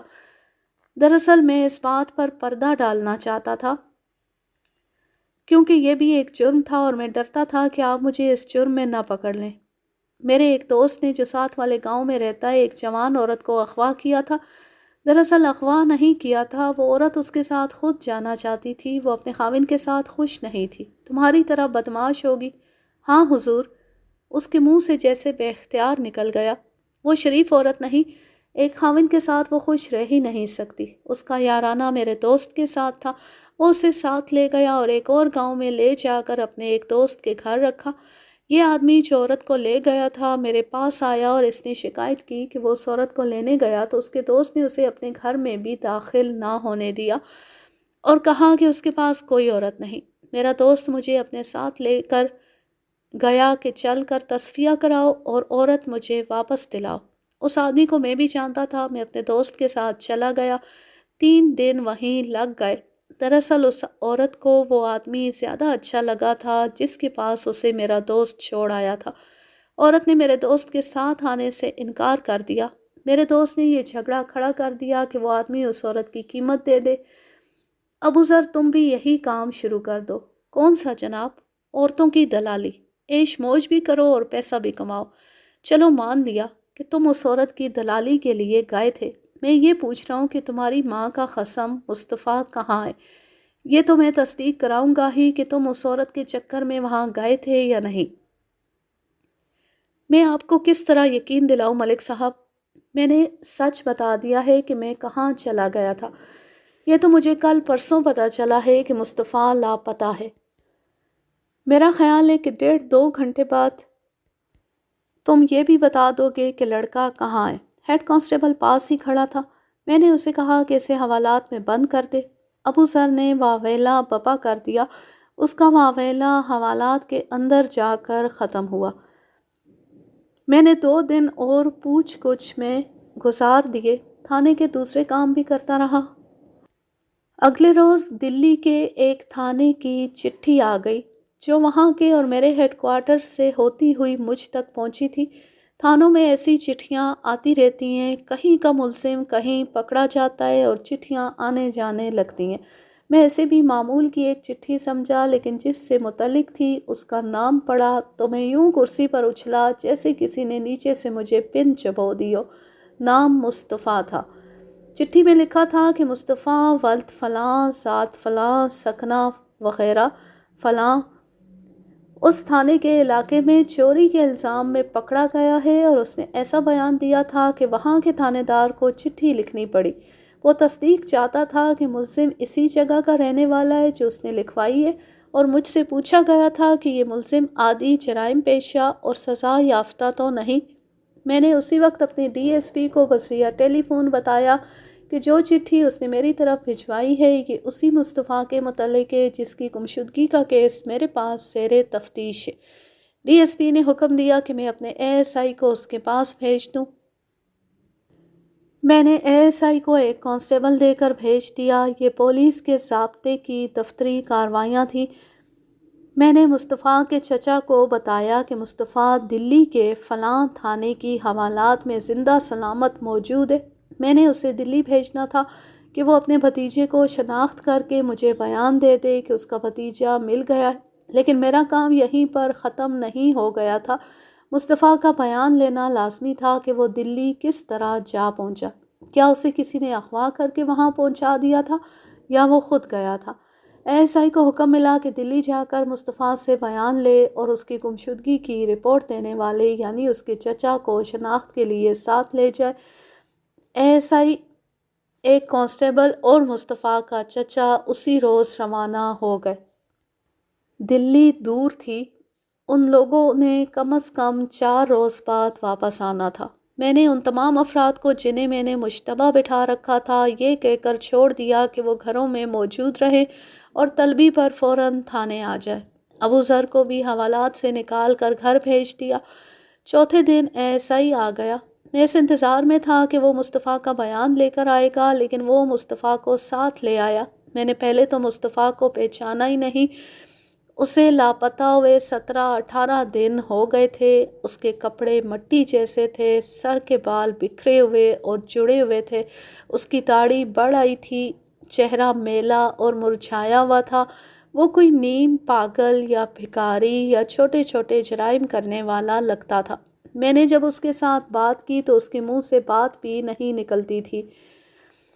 کچھ وقت بعد اس نے بیان دینا شروع کیا۔ اس بیان کی جو روح تھی وہ میں آپ کو سنا دیتا ہوں۔ شفیقہ جب اپنے اغوا کے کیس کے بعد اپنے گاؤں چلی گئی تو مصطفیٰ کو اتنا غم ہوا جتنا اسے اپنی ماں کے مرنے کے بعد ہوا تھا۔ اسے ماں تو نہیں مل سکتی تھی، شفیقہ تک وہ پہنچ سکتا تھا، چنانچہ وہ شفیقہ کے پاس جانے لگا، اس کے گاؤں چلا گیا اور اس کے گھر رہا۔ اسے یہ تو احساس ہی نہیں تھا کہ وہ جوان آدمی ہے۔ وہ شفیقہ کے پاس جانے اور اس کے پاس بیٹھنے کو قابل اعتراض نہیں سمجھتا تھا۔ اس کا اپنے گھر میں رہنا محال ہو گیا تھا۔ دونوں بہنیں اسے طعنے دیتی تھیں۔ میں نے اس کہانی میں مصطفیٰ کے بڑے بھائی کا ذکر نہیں کیا، اس کا ایک بڑا بھائی بھی تھا۔ مصطفیٰ کی گمشدگی کی رپورٹ دینے بھائی کی بجائے چچا آیا تھا، کیونکہ اس کا بھائی اتنا زیادہ بیمار ہو گیا تھا کہ اس کے لیے اپنے پاؤں پر کھڑا ہونا مشکل ہو گیا تھا۔ بعد میں پتہ چلا تھا کہ اسے ٹی بی ہو گئی تھی۔ وہ اس کیس کے 6-7 ماہ بعد مر گیا تھا۔ مصطفیٰ اس چکر میں آ گیا تھا کہ اپنے گھر کا وہ شہزادہ ہوا کرتا تھا، مگر اب سارا گھر اس کا دشمن ہو گیا تھا۔ اس کا بڑا بھائی ٹی بی کا مارا ہوا اس کے ساتھ بات بھی نہیں کرتا تھا۔ مصطفیٰ کو بڑے بھائی کی بیماری کا بھی غم تھا۔ اسے شفیقہ کے گھر جا کر تسکین ملتی تھی۔ شفیقہ نے اسے کہنا شروع کر دیا کہ اس کا باپ اور بھائی وغیرہ اس کا ان کے گھر آنا اچھا نہیں سمجھتے۔ اس صدمے نے اس کے دماغ پر اثر کیا۔ ادھر اس کی بیوی گل نے اسے محبت کے پیغام بھیجنے شروع کر دیے اور ایک رات ان کی ملاقات بھی ہوئی۔ مصطفیٰ نے مجھے سنایا کہ جس پاگل پن سے وہ محبت کا اظہار کرتی تھی یہ مصطفیٰ کے لیے ناقابل برداشت تھا۔ گل کی محبت کو وہ ٹھکرا نہیں سکتا تھا۔ اس کی ضرورت دراصل محبت ہی تھی۔ آخر شفیقہ کے بھائیوں نے اسے اپنے گھر سے نکل جانے کو کہا اور ان میں ترش کلامی بھی ہوئی۔ 2-3 روز پہلے رات کو مصطفیٰ کی ملاقات گل سے ہوئی تھی۔ مصطفیٰ نے اسے اپنے گھر لانے کا فیصلہ کر لیا تھا، لیکن اسے یہ خیال آیا کہ گھر میں تو اس کے اپنے لیے جگہ نہیں رہی، بیوی کو کہاں رکھے گا۔ وہ نا تجربے کار تھا، ایسے طوفان کی لپیٹ میں آیا کہ شفیقہ کے گھر سے نکل کر اپنے گھر جانے کی بجائے دوسری طرف چل پڑا اور ریلوے اسٹیشن جا پہنچا۔ اس کے پاس پیسے تھے، اس نے دلی کا ٹکٹ لیا اور گاڑی میں بیٹھ گیا۔ ایسے معلوم ہوتا ہے جیسے میں خواب میں چلتا پھرتا رہا ہوں۔ میں آوارہ پھرتا رہا، یہ سوچ آتی نہیں تھی کہ جاؤں گا کہاں۔ مجھے کھانے پینے کی نہیں، سکون کی ضرورت تھی۔ وہ 2-3 قصبوں میں گھومتا پھرتا رہا، پھر خواجہ نظام الدین اولیاء کے مزار پر چلا گیا، وہاں بہت رویا، 2 دن اور 2 راتیں وہاں رہا۔ وہ 2 اور مزاروں پر بھی گیا تھا، وہاں وہ روتا اور سکون مانگتا تھا۔ اس کی ذہنی حالت یہ ہو گئی تھی کہ ہر کسی کو بھول گیا تھا، اپنے آپ کو بھی بھول گیا تھا۔ اسے یہ بھی احساس نہیں تھا کہ وہ کہاں گھوم پھر رہا ہے۔ اس ذہنی حالت میں اسے ایک رات شور سنائی دیا، چور چور پکڑو، وہ گیا۔ مصطفیٰ بیدار ہو گیا۔ وہ اس وقت دلی کے کسی محلے کی گلی میں جا رہا تھا، کچھ آدمی دوڑ رہے تھے۔ مصطفیٰ اس وقت گلی مڑ رہا تھا، آگے سے بھی 2-3 آدمی آ گئے، انہوں نے مصطفیٰ کو ہی پکڑ لیا۔ اس نے بہت واویلا بپا کیا کہ وہ چور نہیں، لیکن 2-3 آوازیں اٹھیں کہ یہی تھا۔ سب اسے مارنے پیٹنے لگے اور تھانے لے گئے۔ اس نے تھانے دار کو بتایا کہ اس نے چوری نہیں کی، وہ تو اس گلی سے گزر رہا تھا۔ تھانے دار نے اس سے پوچھا کہ وہ کہاں رہتا ہے، اس نے اپنے شہر کا نام بتایا کہ وہ گھر سے کیوں بھاگ آیا ہے، مگر اسے حوالات میں بند کر دیا گیا۔ مصطفیٰ کو معلوم نہیں تھا کہ تھانے سے اس کے اپنے شہر کے تھانے میں اس کے متعلق چٹھی جا رہی ہے۔ جن کے گھر چوری ہوئی تھی وہ کہتے تھے کہ چور ایک اٹیچی کیس اٹھا کر لے گیا ہے۔ انہوں نے یہ بھی کہا کہ جب وہ چور کے پیچھے دوڑے تو اٹیچی کیس اس کے ہاتھ میں تھا۔ مصطفیٰ کو پکڑنے والوں نے کہا کہ اس کے ہاتھ میں اٹیچی کیس نہیں تھا۔ جب میرا ASI وہاں گیا تو دلی کے اس تھانے دار کو یقین ہو گیا کہ مصطفیٰ کو ان لوگوں نے بے گناہ پکڑ لیا ہے۔ اس نے وہ گلی دیکھی، وہاں کوئی ایسی جگہ نہیں تھی جہاں مصطفیٰ اٹیچی گیس پھینک دیتا اور اٹیچی گیس کا سراغ نہ ملتا۔ تھانے دار نے مصطفیٰ کو چھوڑ دیا۔ ASI اور اپنا چچا دلی سے اسے لے آئے۔ اس جھٹکے نے اس کا دماغ درست کر دیا تھا، اب وہ ہوش اور عقل کی باتیں کرنے لگا تھا۔ میں نے کاغذی کارروائی مکمل کر کے سب کو چھٹی دے دی۔ 3-4 ماہ بعد پتہ چلا کہ مصطفیٰ اپنی بیوی کو اپنے گھر لے آیا تھا، لیکن الگ مکان میں رہتا تھا۔ ان کی زمین بہت تھی، وہ فصل سے اپنا حصہ لے لیا کرتا تھا۔ اس کے بعد اس تھانے سے میرا تبادلہ ایک اور تھانے میں ہو گیا، اس لیے معلوم نہیں ہو سکا کہ مصطفیٰ اور اس کی بیوی کی زندگی کس طرح گزر رہی ہے۔ یوں یہ زبردست کہانی اپنے اختتام کو پہنچی۔ اب میں لیتی ہوں آپ سے اجازت، جہاں رہیں خوش رہیں، شاد و آباد رہیں، ہنستے مسکراتے رہیں۔ اللہ حافظ، اللہ نگہبان۔